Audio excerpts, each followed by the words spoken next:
Terry, could you go ahead and talk a little bit about penalties before we get, and then take us, after that, then take us into this process. We're going to look at a year-by-year process over the next 4 years, 5 years, of how this healthcare reform impacts us. And so would you take us right into that? Sure.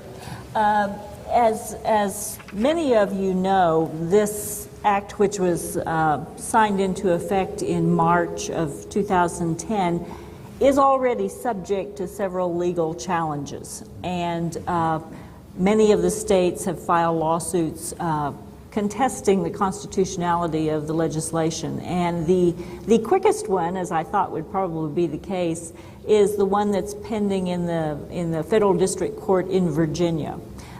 Virginia has challenged the legislation on the grounds that the Congress lacks the constitutional authority to require citizens to purchase any particular goods or services. That case has progressed farther than any of the others so far. The judge heard arguments on the government's motion to dismiss the lawsuit on July 1 and has promised he'll have a decision out by August 1. And if he rules in favor of Virginia, then that case will move forward.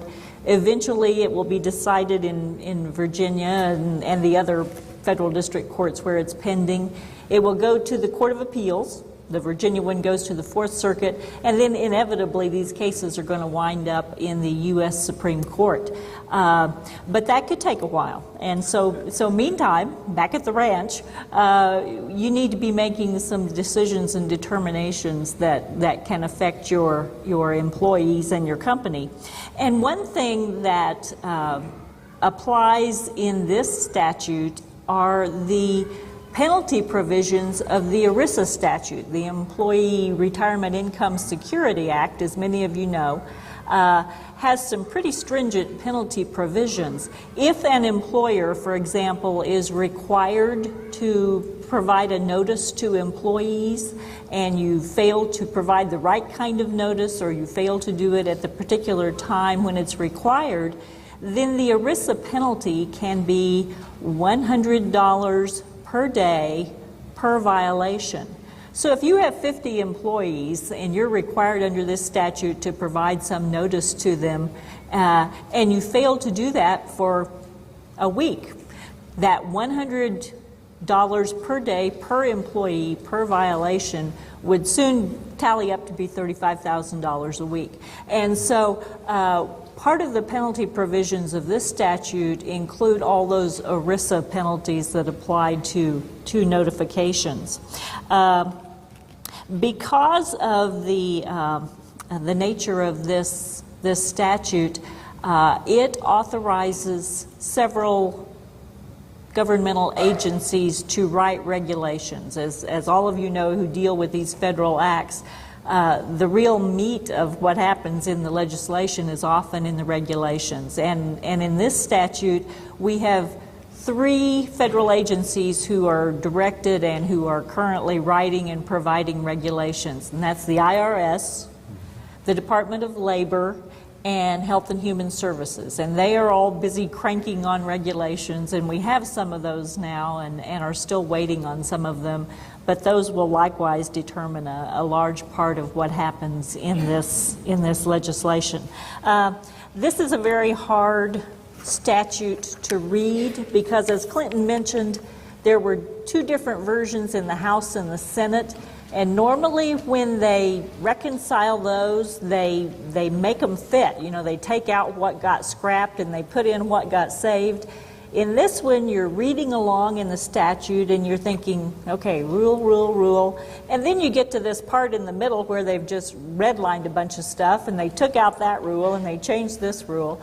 And it's a very difficult one for employers and companies to understand and comply with. And we hope that at the end of the day, whether you think this is a great piece of legislation or not so great, that you'll get information that helps you make better decisions for your employees and your company.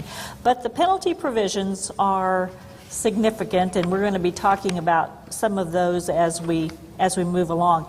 Interestingly, in the legislation litigation, During the legislative process, Congress kept saying, these aren't new taxes. These are penalties, or these are surcharges, or these are one thing or another, but they're not new taxes.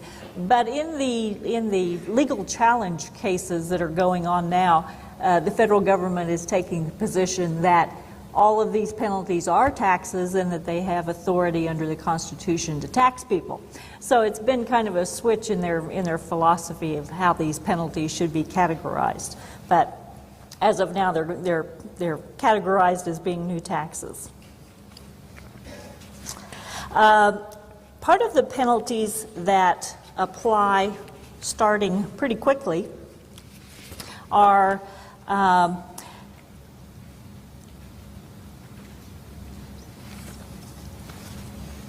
there we go.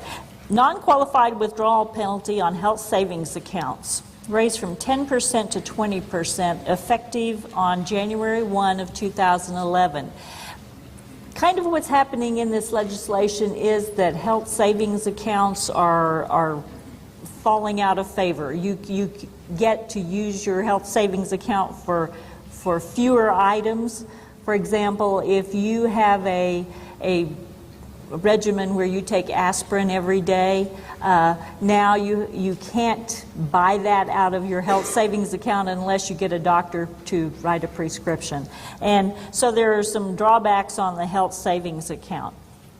Starting in 2014, in January, this is what the commentators are calling the play or pay provision. If you have 50 or more employees in January of 2014 and you elect not to provide minimum essential coverage for those employees, then you will be penalized $2,000 per employee over 30. You get your first 30 employees for free, but every employee after that you have to pay a penalty of $2,000 per year. So that's going to be a big item. If an individual doesn't make arrangements to have their insurance in place by January 1 of 2014, they can be subject to a penalty, a monetary penalty. And there are exceptions for people who fall below certain income levels, or people who have religious prohibitions on having insurance. Those kind of folks are accepted, but otherwise they can be penalized. And then in 2018, there is an excise tax on what they call Cadillac health insurance plans. 40% if your individual coverage costs more than $10,200, or your family coverage costs more than $27,500. And so those are some of the penalties that are built into the statute down the road, or taxes perhaps.